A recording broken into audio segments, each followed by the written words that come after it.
Sir पहला question है मेरा कि ज्यादातर देखो सभी कहते हैं कि अगर आप अकेले बोर हो जाते हैं तो आपको दोस्तों के साथ मिलना चाहिए या पार्टी करनी चाहिए।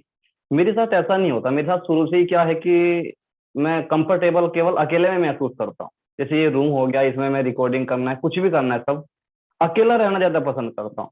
तो मुझे डिफरेंस में मैं केवल ये नहीं समझ पा रहा कि इसका आने वाले टाइम में मुझे नुकसान होगा या फायदा होगा। बस थोड़ा यही कंफर्मेशन लेना था कि ये सही है या गलत है, और गलत है तो कितना, और सही है तो सही कितना है। देखिए, इस दुनिया में कुछ भी सही और गलत नहीं होता है। दो तरह के लोग होते हैं दुनिया में, जो बेसिकली अगर आप समझेंगे तो एक होता है इंट्रोवर्ट, एक होता है एक्सट्रोवर्ट। इसके भी बीच में कोई क्लियर कट लाइन नहीं होती कि हम बोलें कि इस लाइन के इधर इंट्रोवर्ट है इधर एक्सट्रोवर्ट है। एक ही इंसान एक सिचुएशन में इंट्रोवर्ट होता है, अगली सिचुएशन में एक्सट्रोवर्ट हो जाता है। आप भी अगर अपने आप को बारीकी से ऑब्जर्व करेंगे तो कुछ लोगों के साथ में आप बहुत ही ज्यादा फ्री फील करते हो या बहुत अच्छा फील करते हो, कुछ लोगों के साथ में आपको इतना अच्छा नहीं लगता है, राइट? तो अलग अलग सिचुएशन में अलग अलग चीजें होती हैं, बट जो हमारा बेसिक नेचर होता है वो आप कह सकते हो कि एक तरह से हार्ड कोडेड होता है, काफी डीप में होता है। वो क्या होता है, कुछ लोग होते हैं उनको एनर्जी मिलती है, जो एक्सट्रोवर्ट होते हैं उनको एनर्जी मिलती है जब वो लोगों के कांटेक्ट में आते हैं, वहां से वो एनर्जी लेते हैं। कुछ होते हैं उनको एनर्जी मिलती है जब वो अकेले में टाइम स्पेंड करते हैं, उनको इंट्रोवर्ट बोलते हैं। कि आप अकेले में रहोगे तो आपको एनर्जी मिलेगी, लोगों के बीच में जाओगे तो आपकी एनर्जी कम हो जाएगी। ये है इंट्रोवर्ट। और एक्सट्रोवर्ट का मतलब क्या हुआ कि लोगों के बीच में आप जाओगे आपकी एनर्जी बढ़ जाएगी, अकेले बैठोगे तो आपके अंदर बहुत सारे तरह तरह के थॉट्स चलने लग जाएंगे और आपकी एनर्जी कम होने लग जाएगी, आप बोर होने लग जाओगे। तो इसको पहले ध्यान से समझना है। तो ऐसा नहीं है कि इंट्रोवर्ट होना बुरा है और एक्सट्रोवर्ट होना अच्छा है, और इसका उल्टा भी कोई सच नहीं है। तो कुछ भी सही और गलत नहीं है, कुछ भी अच्छा और बुरा नहीं है। डिपेंड्स अपॉन योर पर्सनैलिटी कि आपकी पर्सनैलिटी कैसी है। उसके हिसाब से अगर आप एक्ट करोगे तो आगे जाकर के लाइफ में कुछ अच्छा करने की प्रोबेबिलिटी बहुत बढ़ जाती है। आपको अकेले में रहना अच्छा लगता है लेकिन आप जबरदस्ती लोगों के बीच में जा रहे हो, कर रहे हो, तो उसका कोई फायदा नहीं है। अकेले में रह करके अपने काम पे फोकस करो, जो भी आपका काम है उस पर ध्यान दो, उसको बढ़ाओ। तो सर सेकंड क्वेश्चन यही था। जैसे मैंने अभी बताया कि मैंने अभी 2 महीने पहले वीडियोज डालनी स्टार्ट की है यूट्यूब पे, जो पियानो आता है उसे सिखाने के लिए। उसकी प्लानिंग भी की थी कि 2 या 3 साल बाद कुछ मतलब फॉलोवर्स या सब्सक्राइबर हो जाएंगे, उसके बाद हम कोर्स लॉन्च करेंगे। मुझे मतलब कि मार्केटिंग प्लान क्या होगा, सब चीज थी। लेकिन मैंने फिर आपकी 1-2 वीडियो में आपने बताया भी है कि अगर हम कुछ फ्री में दे रहे हैं, बाद में जैसे आपने बताया था कि मोटिवेशनल स्पीकर पहले बताते हैं, बाद में वो कोर्स बेचने की कोशिश करते हैं अपनी, आपने बताया कि गलत है।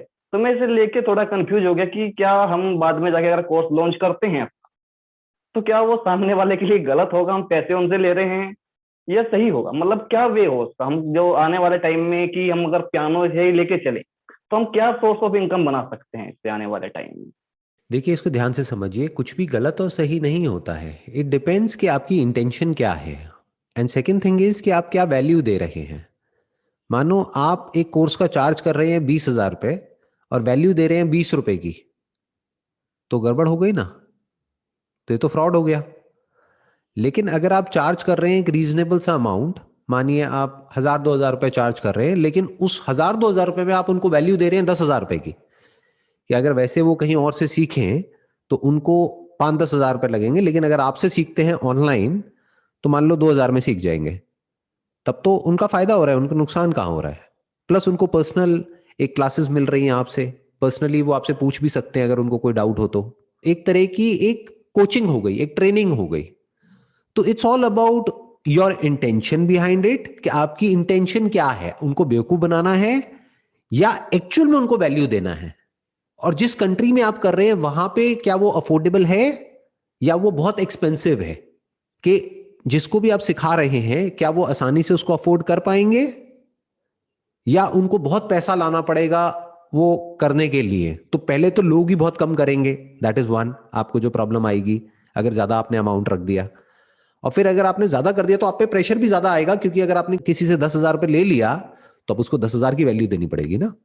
तो इट्स ऑल अबाउट कि आप कितना पैसा चार्ज कर रहे हैं और कितनी वैल्यू दे रहे हैं बदले में। और बात रही कि क्या सही है क्या नहीं है, that depends upon person to person. जैसे अभी आप अपने करियर की शुरुआत कर रहे हैं, ऐसा नहीं है कि आपने बहुत कुछ अचीव कर लिया है कि आप सब कुछ फ्री में देने लग जाएंगे। तो अगर आप YouTube से पैसा कमा भी रहे हैं, चाहे एडवर्टाइजिंग के थ्रू, चाहे एक रीजनेबल सा अमाउंट करके चार्ज कोर्स के लिए, जिसमें कि आप उनको वैल्यू दे रहे हैं और उनको एक्चुअल में फायदा हो रहा है। कि अगर किसी ने आपको 1,000-2,000 रुपए दिए तो उस बंदे ने कहा कि यार मेरे को एक्चुअल में फायदा हुआ, I got something out of it, तो उसके लिए खुद का आपका भी वो लेवल होना चाहिए उनको सिखाने वाला। कहीं ऐसा तो नहीं है आप खुद सीख रहे हैं फिर उनको सिखा रहे हैं, वो भी फ्रॉड हो गया। क्या और लोग जो ये सिखा रहे हैं वर्ल्ड में और भी लोग सिखा रहे होंगे, क्या आपका वो लेवल है इन टर्म्स ऑफ टीचिंग? अगर है और आप उनसे कम चार्ज कर रहे हैं और फिर सिखा रहे हैं तो आप एक अच्छा काम कर रहे हैं, आप एक वैल्यू दे रहे हैं किसी को, और कोई अफोर्ड कर सकता है और वो दे रहा है तो उसमें बुराई क्या है। हाँ, एक ऐसा भी पॉइंट आ सकता है लाइफ में आगे जाकर के, जब आप यहां से एक पैसा कमा लो या कहीं से भी जो भी आप और काम कर रहे हो वहां से कुछ पैसा कमा लो, फिर आपको लगे कि यार अब मेरे को और पैसे के पीछे नहीं भागना है, अब मैं अपने सारे लेक्चर्स या जो भी मेरे सेशंस हैं पियानो के वॉटेवर, वो सब मैं फ्री में अवेलेबल करा दूंगा सबके लिए, तो कोई बुराई नहीं है, दैट्स योर पर्सनल कॉल। तो ये कोई सही और गलत का कॉन्सेप्ट नहीं है। जैसे पहला वाला आपका क्वेश्चन था ना कि क्या सही है क्या गलत है, इसमें भी कुछ सही गलत नहीं है। दैट डिपेंड्स अपॉन कि आपकी नीयत क्या है, किस नीयत से आप वो काम को कर रहे हो और क्या वैल्यू आप सामने वाले को दे रहे हो। It's more about that. Sir अगला क्वेश्चन भी इसी को लेकर के थे, आपने लगभग 2 या 3 वीडियो डाली हैं इसी पे, कि आपको, मेरा मानना ये है कि जैसे अभी मैं 28 ईयर ओल्ड, मतलब 28 साल की उम्र हो चुकी है, तो मेरा जो मानना, मैं खुद का मानता हूँ कि एक एज तक आपको पैसे कमाना हो, चाहे वो फील्ड में काम करना हो, मतलब एक एज तक होना चाहिए, चाहे 40 साल हो 45 साल हो, आपकी खुद की डिसीजन आप लेंगे। तो जो मैंने लिया था कि 45 साल की उम्र तक आपको काम करना है, मतलब मैं खुद का अगर बताऊं, तो जैसे अभी आपने कहा कि अगर आपकी एक टारगेट है, अगर पैसे को लेकर के भी आपने वो कमाया, उसके बाद आप देखते हैं कि आप दूसरे के लिए क्या कर सकते हैं उस उम्र के बाद जाकर, जो आपने कुछ पैसा कमा दिया। तो आपसे केवल यही कंफर्मेशन अगर आप दे पाए, क्या ये सही इंटेंशन है कि, या फिर आपको पूरी उम्र ही काम करना चाहिए, चाहे पैसे को लेकर के हो, चाहे वो आप अपने जो फील्ड में काम कर रहे हैं करना चाहिए। मतलब मेरा खुद का मानना है कि आप 40-45 साल तक पैसे के लिए भी काम करो, ताकि आपके बच्चे भी हैं, औरों के लिए भी आप काम कर सको, फिर उसके कुछ टाइम के बाद आप अपने पास से दूसरों के लिए दे सको, वो आपको मेहनत करनी चाहिए। तो मेरा जो मानना है कि मैं 45 साल तक काम करूं, उसके बाद दूसरों को मैं क्या दे सकता हूँ, अपनी जो मैंने सीखा, चाहे वो फ्री में दूं या मैं कैसे भी, मतलब कि उसके बाद पैसों के लिए तो कुछ ना हो, लेकिन मैं क्या कर सकता हूँ। तो क्या ये, फिर वही आ जाएगा सर कि क्या ये सही रहेगा? इस सही गलत से ना आपको बाहर आना होगा सबसे पहले तो लाइफ में, क्योंकि सही और गलत एक्चुअल में कुछ भी नहीं होता है। That depends upon person to person. For example कोई पेंटर है, अब उसने पूरी लाइफ पेंटिंग करी, मानो 60 साल की उम्र तक, 70 साल की, 80 साल की उम्र तक भी वो क्या कर रहा है, पेंटिंग कर रहा है, तो क्या वो सही है या गलत है?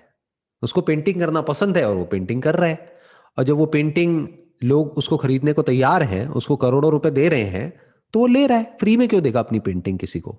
बस साथ साथ में थोड़ा बहुत अपनी पेंटिंग जो उसने कुछ सीखा है, जिसकी वजह से उसको करोड़ों रुपए मिलते हैं, वो आगे जो पेंटर्स हैं, जो पेंटर बनना चाहते हैं, जो यंग पेंटर्स हैं, उनको सिखा रहा है फ्री में, या उनसे भी रीजनेबल अमाउंट लेकर के उनको सिखा रहा है। तो उसमें क्या बुराई है? कोई बुराई नहीं है।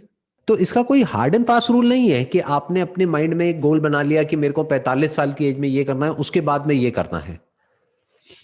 दैट डिपेंड्स अपॉन कि जो आप काम कर रहे हैं उसको लेकर के आप कितने पैशनेट हो। अगर वो काम करना आपको अच्छा लग रहा है तो आप 45 के बाद उसको छोड़ोगे क्यों? वो तो काम आप करते रहोगे, और अगर अच्छा काम करोगे तो वहां से तो पैसा मिलेगा, तो उसको छोड़ना क्यों है? फॉर एग्जाम्पल, आपको, आपने बोला कि भाई आपका एक यूट्यूब चैनल है जहां पर आप पियानो सिखाते हैं लोगों को, तो आई अज्यूम कि आप मान लो इस स्किल को मास्टर कर लेते हो, मतलब आप ऐसे पियानो आर्टिस्ट बन जाते हो जैसे इस दुनिया में बहुत ही कम लोग हैं। अब आप किसी टॉप म्यूजिक कंपोजर के साथ में मान लो काम करते हो, अब वहां से आपको पैसा मिलता है, प्लस अच्छा भी लगता है काम करके। तो अगर आप 50-60 साल की एज में भी काम कर रहे हो और आपको पैसा मिल रहा है, you are enjoying the work that you are doing, plus you are enjoying the money that you are getting, तो उसमें क्या बुराई है? कोई बुराई नहीं है। But for your own personal satisfaction, वो भी अगर आपके खुद के अंदर से आ रहा है तो, मान लो स्कूल्स में, कॉलेजेस में जा जा करके आप फ्री में सिखा रहे हो और उसकी रिकॉर्डिंग करके वो अपने यूट्यूब चैनल पे अपलोड कर रहे हो, वो किस लिए? अपनी सेटिस्फैक्शन के लिए। वो भी तब जब आपके अंदर से आ रहा है, इसलिए नहीं कि मैं कर रहा हूं, तो फंस जाओगे। अगर आपके अंदर से आए तो बहुत अच्छा है, नहीं आए तो जो कर रहे हो करते रहो, उसमें क्या बुराई है? पियानो प्ले करते रहो, उसके पैसे मिलते रहेंगे। कोई कुछ भी सही गलत नहीं होता है। ये जो मेरी लाइफ का पाथ है वो खुद के मेरे अंदर से आया, तो मैंने अपने लिए ये पाथ चूज किया, ये अपने लिए पाथ डिजाइन किया। मैंने किसी और को नहीं देखा कि उसने ये किया या उसने नहीं किया। मजे की बात क्या है कि ये जो मेरा पाथ है, अगर इसको आप ध्यान से ऑब्जर्व करेंगे पूरे वर्ल्ड में, तो किसी और का आपको ऐसा पाथ मिलेगा ही नहीं जो 40 साल की एज में कुछ ऐसा कर रहा हो जो मैं कर रहा हूं अभी इस वक्त। मेरे खुद के अंदर से आया कि हाँ, ये करना ठीक है, ये नहीं है, ये मेरा पैशन है, ये मेरा प्रोफेशन है, इसके लिए मुझे पैसा नहीं लेना है तो नहीं लेना है, इतना पैसा बहुत है तो बहुत है। अब ये सब क्या है, मेरी अपनी डेफिनेशंस हैं, ना ये सही है ना ये गलत है, बट मेरे स्टैंड पॉइंट से देखोगे तो सही है। तो आपको फिगर आउट करना है कि आपके लिए सही क्या है, नॉट कि जो मेरे लिए सही है। वो जरूरी नहीं है कि आपके लिए सही हो, क्योंकि आपकी फील्ड अलग है, आपकी सोच अलग है, आपकी थॉट प्रोसेस अलग है, आपका बैकग्राउंड अलग है, आपकी फाइनेंशियल कंडीशन अलग है। आपके लिए अमीर और गरीब की डेफिनेशन अलग है। आपके लिए अमीर का मतलब हो सकता है मान लो इतने लाख रुपए महीना, मेरे लिए हो सकता है कुछ और हो। तो इस तरह से आराम से ठंडे दिमाग से समझना होता है कि मैं एक्चुअल में अंदर से क्या करना चाहता हूं, और अपनी लाइफ को उस हिसाब से डिजाइन करना होता है। जैसे आप पियानो पे कोई धुन बनाते हो या धुन प्ले करते हो, तो उसके दो तरीके हो गए। एक कि कहीं किसी और ने कोई धुन बनाई, उसको आपने सुना और उसको प्ले कर दिया, ये एक तरीका है। उसमें मजा आता है नो डाउट, बट इतना मजा नहीं आता है, ना उसमें इतनी सक्सेस मिलेगी, क्योंकि उसमें आप क्या कर रहे हो, आप कॉपी कर रहे हो किसी और की धुन को। There is no original thought behind it. वो एक तरह का मैकेनिकल काम हो गया जो कंप्यूटर आज की डेट में खुद भी कर सकता है थ्रू एआई, कि वो धुन फीड कर दो, वो वही धुन प्ले कर देगा। अब जिसकी मैं बात कर रहा हूं वो क्या है कि आप कोई ओरिजिनल धुन बना रहे हो।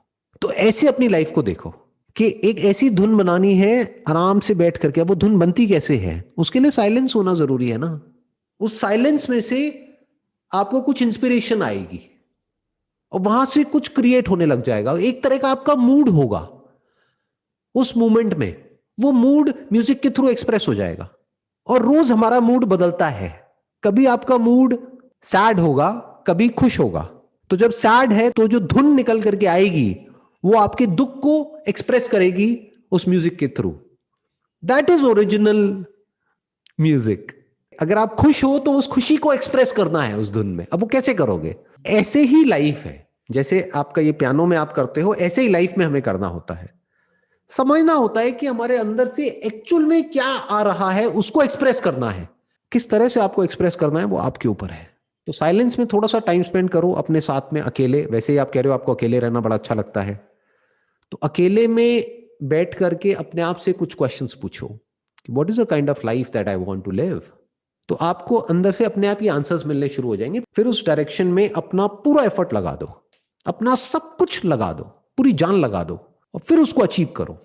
फिर वहां से आगे बढ़ो। फिर जब कर लो उसको अचीव और आपको लगे कि यार ये तो अचीव कर लिया है, मान लो एक धुन बन गई, अब बार बार उस धुन को प्ले करने में मजा थोड़ी आएगा। अब एक नई धुन बनाओ जो हो सकता है पहले वाली से बिल्कुल ही अलग हो। ऐसे ही लाइफ में होता है।